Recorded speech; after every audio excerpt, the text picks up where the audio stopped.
Podemos decir que fue, por ejemplo, una operación de la OTAN, pero el país, como mencionaste, es responsable de lo que ocurrió.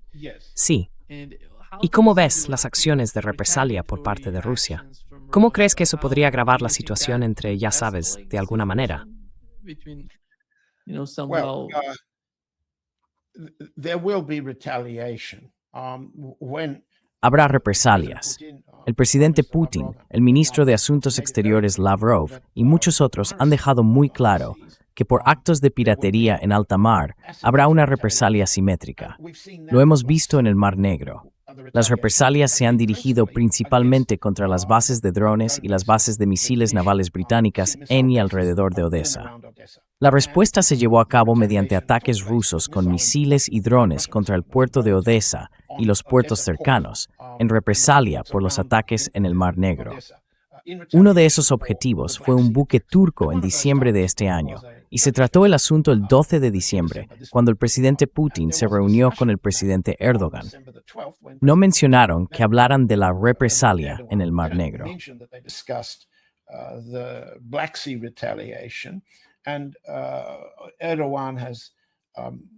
Y Erdogan ha sugerido que podría haber una especie de moratoria sobre los ataques a la energía. Una propuesta absurda, porque los ucranianos han recibido esa oferta casi todo el año por parte del presidente Putin, desde febrero, y la han rechazado. Ahora bien, la cuestión que planteas, el tema de la represalia, es mucho más seria, porque queda fuera, digamos, del teatro regional relativamente limitado del Mar Negro. Si, por ejemplo, los estonios o los polacos amenazan a los buques rusos que se desplazan por el Golfo de Finlandia y hacia el Mar Báltico en dirección a los estrechos daneses, y si los daneses empiezan a amenazar la navegación rusa a través de los estrechos daneses, convirtiéndolos en un punto de estrangulamiento como el estrecho de Hormuz. Into a choke point like the Strait of Hormuz.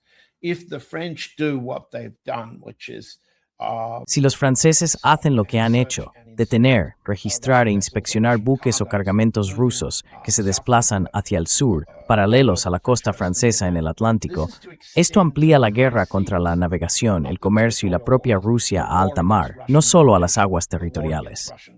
Y eso plantea la pregunta, ¿qué tipo de represalia ideará Rusia para responder a eso?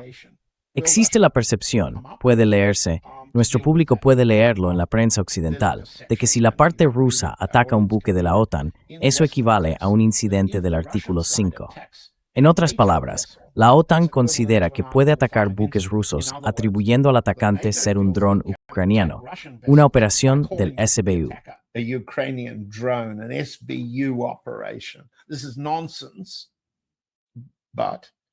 Esto es un disparate, pero si Rusia toma represalias contra un buque con bandera estadounidense, británica, francesa o alemana, o contra un buque de propiedad alemana, polaca o de la OTAN, ¿sería eso un ataque al territorio de la OTAN?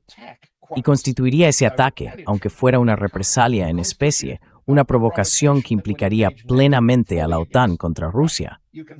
Se puede ver lo provocador del asunto del que estamos hablando. Supongamos que los guerreros de salón en Bruselas, en particular los estados bálticos, los polacos y los británicos, que son cada vez menos relevantes, los británicos se han quedado con operaciones de engaño y pequeñas acciones secretas de acoso.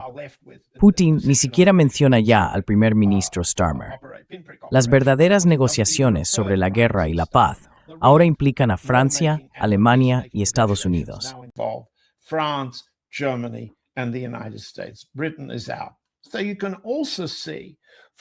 Gran Bretaña está fuera. Así que también se puede entender, desde el punto de vista británico o de un país europeo pequeño, ¿por qué podrían decir, ¿por qué no provocamos al oso ruso? Pinchémosle en el mar y veamos si ataca a uno de nuestros buques, lo que nos volvería a unir a todos. Se puede ver eso desde el punto de vista de una minoría dentro de la OTAN, aquellos que creen que pueden continuar la guerra contra Rusia y no aceptan que la guerra de Ucrania se ha perdido, los que quieren distanciarse de Francia y no permitir negociaciones directas con Rusia, como ha sugerido Macron en los últimos días.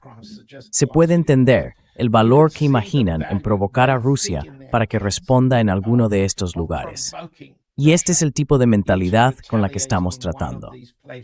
Espero que eso responda a su pregunta. Mentality we're dealing with. I hope that answers your question. Yeah, yeah, yeah. John, Sí, sí, sí. John, mencionaste Europa, y Europa está de alguna manera dividida, ya sabes, incluso en la parte occidental de Europa. No hablo del este y el oeste, sino dentro de la parte occidental tenemos algunas divisiones, por ejemplo, entre Macron y Merz. Entonces, ¿crees que al final podrán unirse en una estrategia común? Me refiero en la parte occidental de Europa. O, con el paso del tiempo, veremos que estas diferencias se amplían. I think you hit the nail on the head there. Creo que has dado en el clavo, Nima. Las diferencias se están ampliando, y son diferencias profundas. El intento del canciller alemán, recuerda, es un canciller con un mandato del 28%, políticamente débil en su país.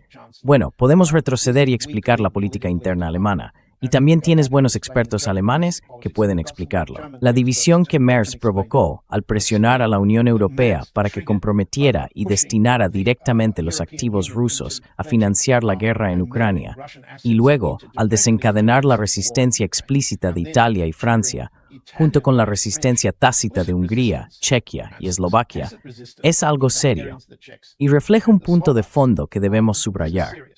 Creo que la mayoría de tus colegas lo han hecho. Creo que Lawrence Wilkinson lo ha hecho, y otros también. Lawrence Wilkinson has and others have. Germany is not trusted in the rest. Alemania no es de fiar en el resto de Europa. ¿Por qué debería volver a confiar nadie en los alemanes? De acuerdo.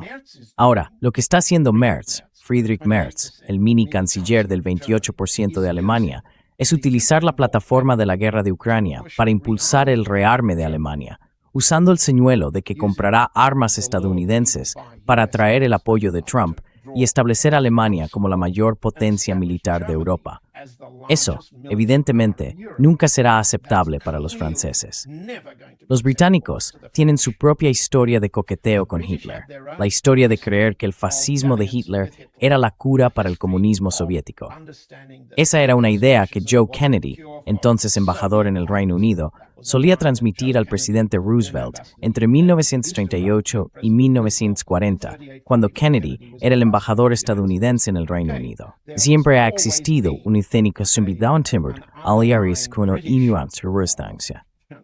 For allying with Germany against Russia.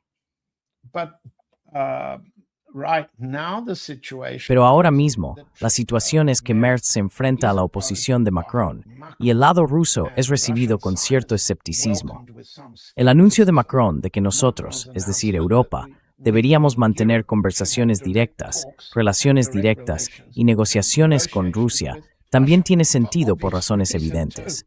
Macron dijo que no podemos dejar que los estadounidenses negocien un acuerdo de nación más favorecida para la resolución del conflicto en Ucrania. Mientras tanto, los franceses, los alemanes y los británicos se quedan al margen, observando cómo un portavoz empresarial como Kirill Dmitriev viaja a Miami y discute con dos figuras empresariales estadounidenses, Jared Kushner y Stephen Witkoff, los términos para poner fin a la guerra. Pues bien, allí no hay ningún diplomático, ningún militar. No diplomats there, no military person there. What are they talking about? They're talking about money. ¿De qué están hablando? Están hablando de dinero. Y para los franceses, los alemanes, los británicos y los italianos, está muy claro que si no se implican activamente con Putin de forma directa, Estados Unidos retirará todo el dinero de la mesa al final de la guerra en Ucrania. Y eso también les resulta inaceptable. Así que, desde un punto de vista europeo, y es un punto de vista muy civilizado, uno que recuerda quién ganó realmente, quién causó realmente la última guerra, las iniciativas de Merz serán rechazadas, y no solo por Rusia.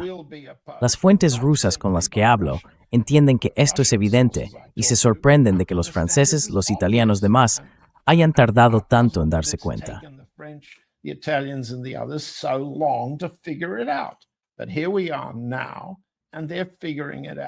Pero aquí estamos ahora, y ellos lo están entendiendo. Merz significa el rearme alemán. Alemania liderará a Europa contra Rusia. La visión de Francia es que necesitamos un arreglo de seguridad europeo diferente, y si Estados Unidos no lo financia, tendremos que financiarlo nosotros mismos. Desde el punto de vista ruso, según he oído de mis fuentes en Moscú, los franceses son vistos como aliados de Meloni en Italia y de los daneses, por ejemplo. Así que ahora hay una dura disputa sobre el futuro de Europa entre los viejos rivales históricos y fabricantes de guerras, especialmente los fabricantes de guerras alemanes. Y esto es muy importante que todos lo entendamos.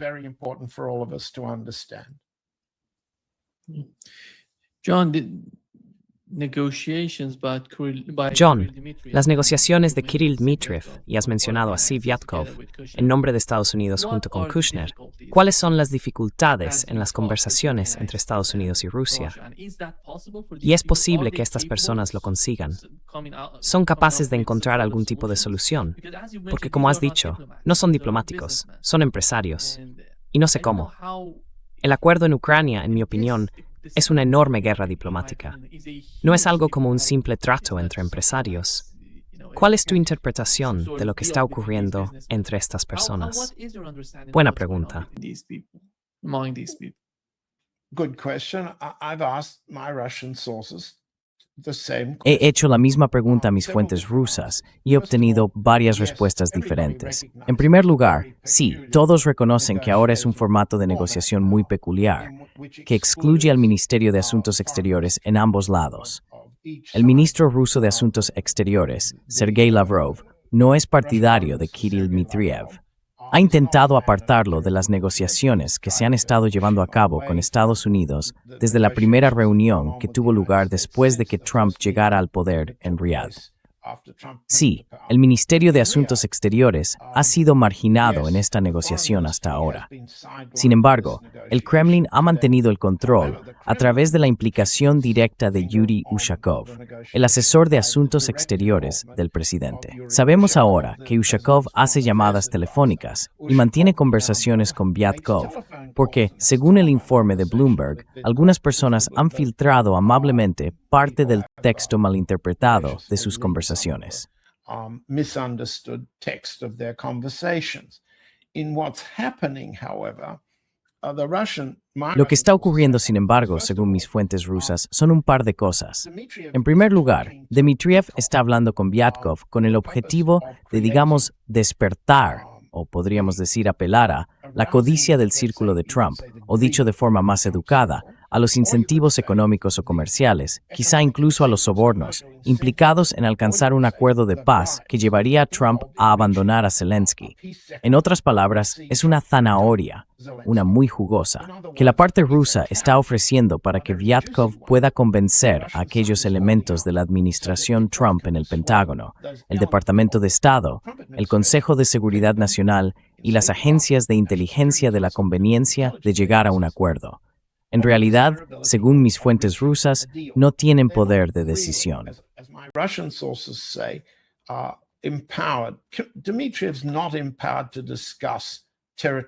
Dmitriev no tiene autoridad para tratar cuestiones territoriales, militares o diplomáticas, digamos, garantías de seguridad. Está allí para decir, hagamos un trato en los términos que Trump personalmente, su familia, representada por Kushner, y sus recaudadores, representados por Vyatkov, y otros, puedan entender y deseen. En el lado ruso, en los últimos días también he oído una línea muy interesante que se refiere a los puntos 13 y 14 del pacto original de Miami, que se filtró al Financial Times y luego fue modificado. Esos puntos se relacionan con la apropiación por parte de Estados Unidos de unos $300 mil millones en fondos soberanos del Banco Central, que han sido incautados, confiscados, congelados y que permanecen principalmente en Europa.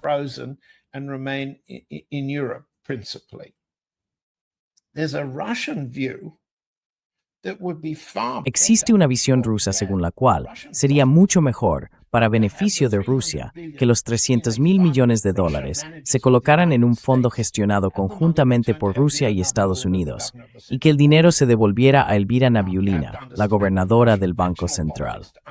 Ahora bien, hay que entender la política de facciones rusa para comprender hasta qué punto la gobernadora Nabiullina es odiada, o digamos, desconfiada. por mantener un tipo de interés clave tan alto que está perjudicando las perspectivas de crecimiento de Rusia. Existe todo un grupo de presión en contra del Banco Central ruso y de sus principales bancos estatales, aliados por su política sobre el tipo del rublo, sus reservas y otros asuntos. Por tanto, hay quienes opinan que una administración estadounidense de esos 300.000 millones como fondo de inversión dirigido por intereses empresariales rusos y no por Nabiullina, sería una ventaja para ellos en el plano personal.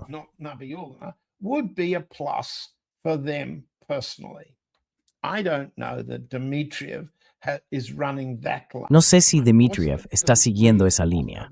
Lo menciono porque es algo real en Moscú, aunque no lo leerás en los periódicos rusos por razones obvias. Es perfectamente evidente cómo el lobby empresarial percibe el tipo de interés clave de Nabiullina. Ya hemos hablado de eso antes. En resumen, Dmitriev está en Miami para hacer que el acuerdo más complejo del que no habla parezca lucrativo, rentable, generador de dinero para el círculo de Trump y sus principales aliados. Eso no resuelve algunos de los problemas clave. No hay compromiso, repiten mis fuentes, y el presidente Putin lo ha reiterado. No hay compromiso en las cuestiones territoriales ni en los requisitos de seguridad. Como dijiste, cada uno de estos asuntos requiere precisión y experiencia militar, y también precisión y experiencia diplomática. Y de eso hay de sobra en el lado ruso. Plenty of it on the Russian side.